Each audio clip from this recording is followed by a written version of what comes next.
So where do we go from here? I didn't want to convince you that my perspective on this issue is right, but I wanted to show that there are different points of view that we can take on these issues. And it seems to me that Peterson and Sam Harris face the problem that they're not aware enough of each other's perspective. My impression is that I might see more about their convergence than they themselves actually do. And I can understand they don't have the time to read each other's works in detail and to pay attention to all the articulations that the other person has put forth so far. So you, David, once said, one criticism that you have for Jordan Peterson is that he thinks that he's in this alone, that he doesn't see that there are so many people just waiting to help him with the bigger picture. And I think this is where we should go. I'm not interested in discussing these issues in details. I just wanted to give you an alternative reading of all this and show that there is maybe productive ways in which people can contribute to a debate. But what we lack is a structural organization that would help us to synchronize each other. The issue is, I actually initially wanted to do this video in my truck. I'm a truck driver. I thought it would make a point, but it didn't work out. Make the point that I think what we should focus in future is to try to get everyone on board who can get on board and make everyone contribute to the bigger picture on some kind of level. Now, it's evident that of course, competence hierarchies are real. Of course, it's not as if everyone can contribute on any topic. Some topics take years of preparation. I'm someone who definitely can't contribute to specific, very specialized questions. I'm just limited by my profession. So there is no way for me to contribute. But yet, there are ways in which I can contribute. And the issue at hand is that as long as there is no structure which is inviting to contribution, it is actually very difficult to contribute. So what I'm having in mind is that it would, in my opinion, it would actually make sense if these grand opinion shapers and opinion leaders like Sam Harris and Jordan Peterson would come together and think about how to create structures that synchronize people in several ways. Well, on the one hand, vertically. This is to say, at a specific moment, so that people can come together at a specific moment and discuss specific issues that can then contribute to the bigger picture. So that people can, for example, meet in reading circles and take up literature that both Peterson and Harris had no time to really to really dig into. People can meet in discussion groups, take up the literature, and see how the literature would enrich Peterson's and Sam Harris's position on a specific topic.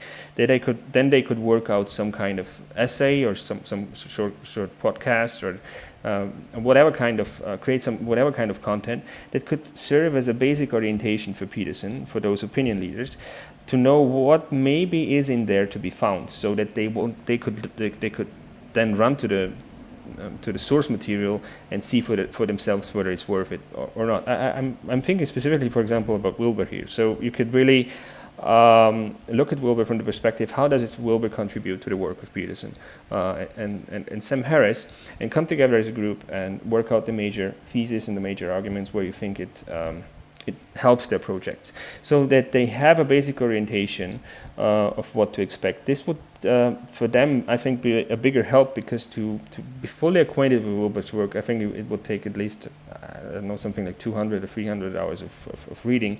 But to have a basic sense how something might be enriching one's own perspective, it would take, I don't know, some 5 to 10 hours. So you can be much more efficient here, and you would make use of all the people out there in the world.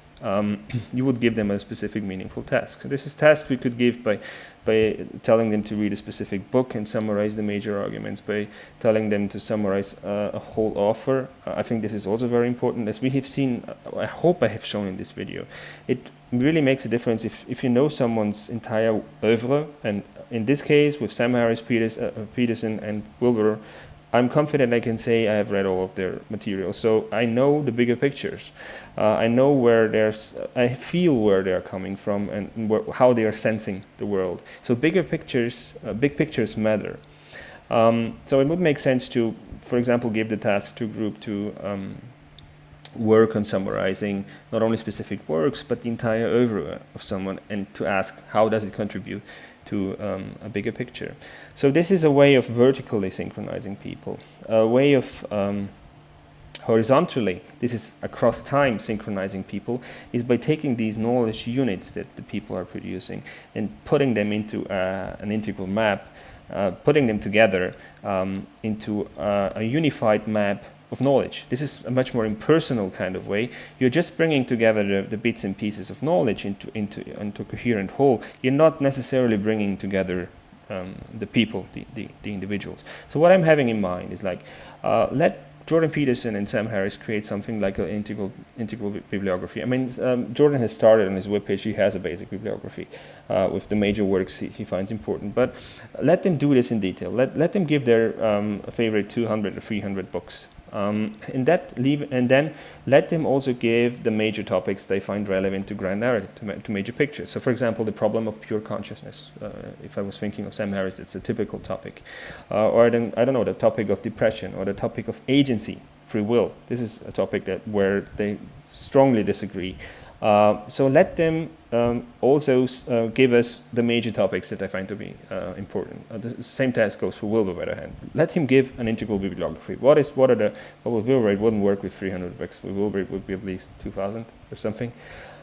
So let him give the 2,000 books he thinks are relevant to cover the whole of the cosmos, and then the specific task would be the members of the community have to get together and read all these primary sources and study them in detail and work out, create summaries, create abstracts that are fleshing out the basic ideas within these primary sources, and then check whether these sources are not maybe in some way contradicting the bigger picture or contributing in some way productively to the bigger picture.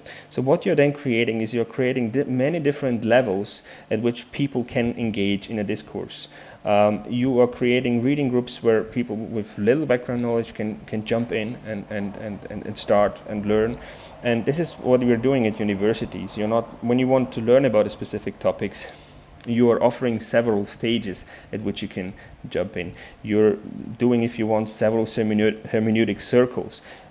You're offering several different versions. If you learn about Kant, for example, it's not possible to just take a textbook and learn it from A to Z and know everything there is to know about Kant.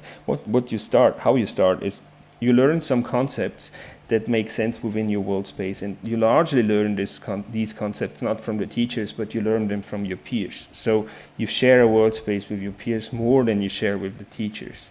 And then step by step, gradually, you transform these world spaces to become bigger and one day match the world space of the teachers. But it's not something that you can do just in an analogical or step by step or systematic way. It's something where you have to take several grand changes of bigger pictures.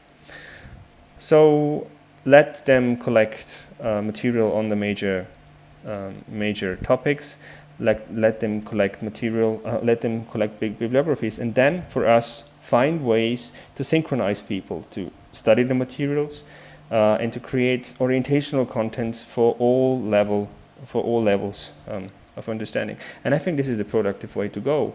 And this is the way where we will find a way into an integrated society, a society where everyone, even truck drivers like me, like the bottom lobsters, those who didn't make it in life, will find ways of contributing to society. Now, what am I thinking about? I mean, I can't come up with the next grand narrative. I'm not the one to be competent to do that. But what I could, for example, point out is, as I tried to do in the last videos, well, look, Sam Harris said something about first personal reality. His notion of science is wider than just covering the right quadrants. Or I'm reading a passage in a book and I see a relationship to any specific concept in Peterson. What I could do is I could create a footnote for other people to see, so when they are reading Peterson, they see, aha, someone found something that is either contradicting or supporting what Peterson is saying. This kind of content, these kind of relations I could create, and they are contributing to the bigger picture without me necessarily being aware of the complexity of the whole field, without me having this kind of overmind or being this uber genius, which of course most people assume won't have the time to spend on studying so much as Peterson and Harris are. But still, we can find ways of distributing work, just as if you want to cook a meal, there are tasks that everyone can do, and there are tasks which you better leave, of course, to the professionals, but you can constructively bring people together. And this is what I hope for the future societies, to become much more open, for people to learn from different institutions and to contribute to different institutions, even without really being part of the institution. I mean, you see signs of that when universities are publishing their lectures, like we at the University of Vienna, at the philosophy department, have had projects for 15 years now, where we publish stuff for the broader public and where people comment on it, but they can't really contribute to it. We're not there yet, but the idea of making institutions more transparent is something that is certainly on vogue right now. Or where musicians, for example, are not only sharing the products, what they create, but they share the process of creativity itself. They are making transparent how they get to the result, which is much more telling and much more helpful in learning. For mimetic approaches, where you learn to do what they're doing than by just looking at the very product. So they can actually make your learning process fasten up. They can help you to become as competent as they are. And you see people on the one hand wanting to share this kind of content, wanting to become more transparent, and on the other hand you see people wanting to learn, wanting to be taught. So let's, instead of watching television, spend time on learning and self-perfection. And I don't see no reason why the lowest of the low, like truck drivers, the most uneducated of the uneducated, couldn't also be interested in this kind of content. I think it is only then that democracy will actually really work in the future. Only then if everyone that is part of society at large is, at the very least, integrally informed.